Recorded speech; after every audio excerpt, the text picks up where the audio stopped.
Gauteng Education MEC Panyaza Lesufi has given grade 1 and 8 parents 1 week to accept or decline placement for their children. Lesufi has given an update on the 2021 academic calendar applications. Well, that's right. During the briefing, the MEC said more schools should be built in the province to meet the demand.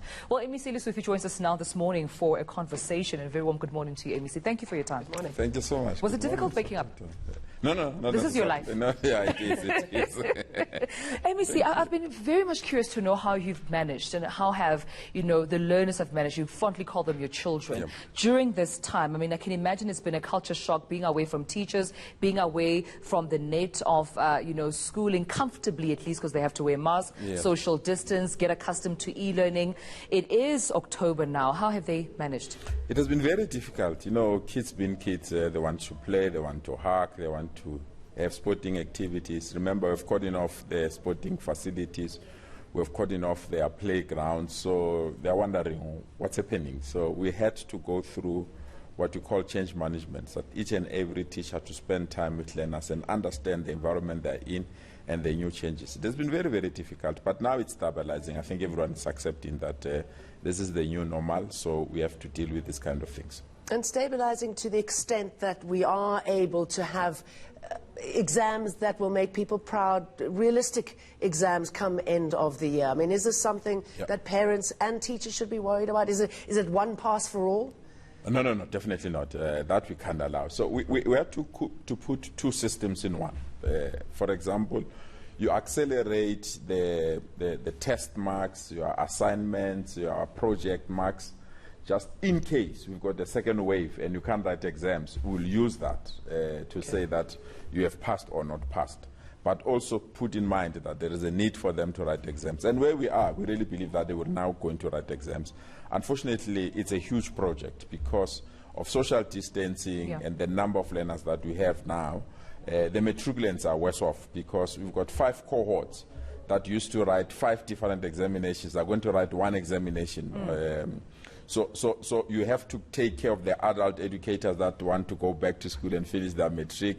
You have learners that were supposed to write supplementary examination. You have learners that were supposed to write their June exams that didn't write exams.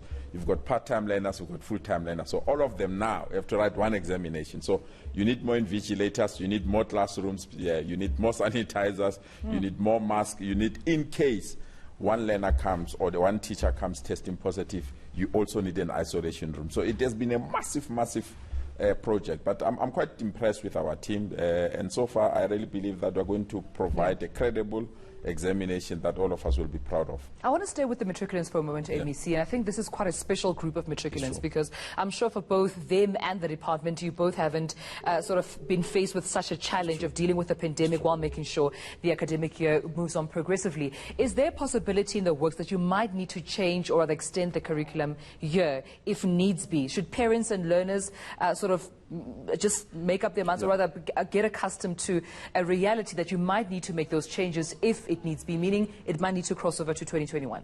I don't want to preempt the minister's announcements today, but the reality is that we will stabilize this curriculum in the next 2 years. So by 2023, that's the only year that would have covered all the lost time. So it will take us 2 more years to stabilize everything. But the situation is worsened by lack of information. We don't know whether the COVID virus will be with us for how long, whether next year we're still going to have the same situation and all other related matters. But we are quite convinced that we've got proper leadership through the minister, but most importantly, that our educators and our SGBs and our learners and parents, I must be honest, they play their part. At the beginning, we were very worried. I mean, I at one stage, we just felt that we've lost the academic year because the numbers were so low.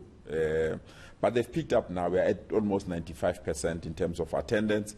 But we still have 5% of learners that are not even at school, and that worries us because those particular learners, we can't account for them, and it worries us because we don't want a high number of learners dropping out of the academic year. I mean, that touches on something that's pertinent on so many areas, those that can't make it to school. I mean, your heart bleeds for the matric students who miss their matric dances and those who are excelling at sport and all that kind of stuff. I mean, I don't know how you'll never make that year back. But what about those students who can't get to school because of not only the fact that they've got comorbidities, but possibly are not able to access it. The schools that still have sanitation issues, do you think this is an issue that can finally be tackled now that it has been exposed to the extent?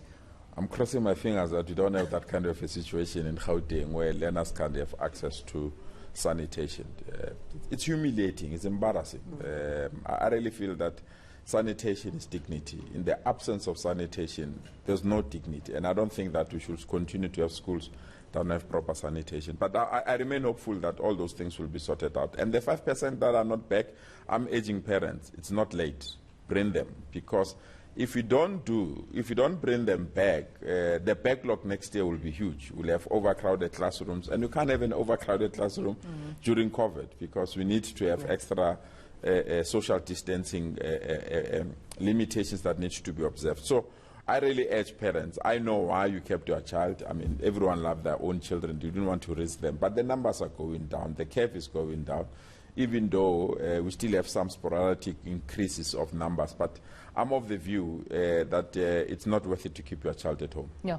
So we'll get into the application for the grade 1s and 8s in just a moment for next year. Yeah. I want to touch on your what you speak about in terms of human dignity. And I think one of the highlights in terms of the education departments for me, being a mother but also being a sister to a teenager who goes to school, is that this pandemic has also highlighted some of the challenges within the education department when it comes to lack of dignity. I'm speaking about pit latrines still being an issue for the department. Some schools not having adequate or rather comfortable facilities where their windows are fixed up, where some schools are still yet to be built. Did you encounter some of those challenges that over and above the pandemic, sanitization, masks, then there were still challenges that were pending within the department to yet still be fixed to bring that dignity to young learners? To be quite frank, COVID exposed us. It really brought the realities of inequalities again. To say, after 27 years, we thought we've moved, but we've not moved enough. Because there were some learners that could not even come back to school because the classrooms were not ready. With all sorts of problems. As you said, broken windows, people that have vandalized our schools, schools that were burned down and other related matters. But we've learned, I really feel that we have learned. The only thing that hurts me, and it hurts me big time, is that we have a budget to build new schools for this year, but you can't even build a single school because we're in the middle of COVID. Right. And that delays the future of our own children, because if we have built, for example, averagely in Gauteng, we built 11 to 12 schools per year. So this year, we'll be lucky even to build 3 schools. And the demand is huge. There are lots and lots of developments in our province. So you need to match those developments with schools. But we couldn't do that because COVID disrupted that. So we just have to gallop and ensure that we build more schools as speedily as possible. Is that playing a part in the admissions that we're seeing with the grade 1 and 8? It will. Definitely. But I'm excited that this morning, majority of parents have already received their SMSs confirming that their children are placed. To me, it's a major relief because we thought that we are not going to have this academic year. And just imagine if we could not take applications, what will have happened next year? So the mere fact that parents have already received SMSs, I really believe that we've made some meaningful progress. So there won't be any backlog to be expected because this year, remember, I think by February, we're still dealing with some learners that weren't placed yet. Well, we'll still have that program, unfortunately, because it's a question of choice rather than a question of classrooms, because we've got enough classrooms to accommodate everyone, but parents choose good schools. And if everyone chooses good schools, you can't blame them. We just have to manage that dynamic. All right then. MEC Panyaza, Lesufi, thank you so much for your time this morning. Thank you. Coming up, South Africa's borders are reopening. Our reporters are across the country. The latest news on the ground. Stay tuned.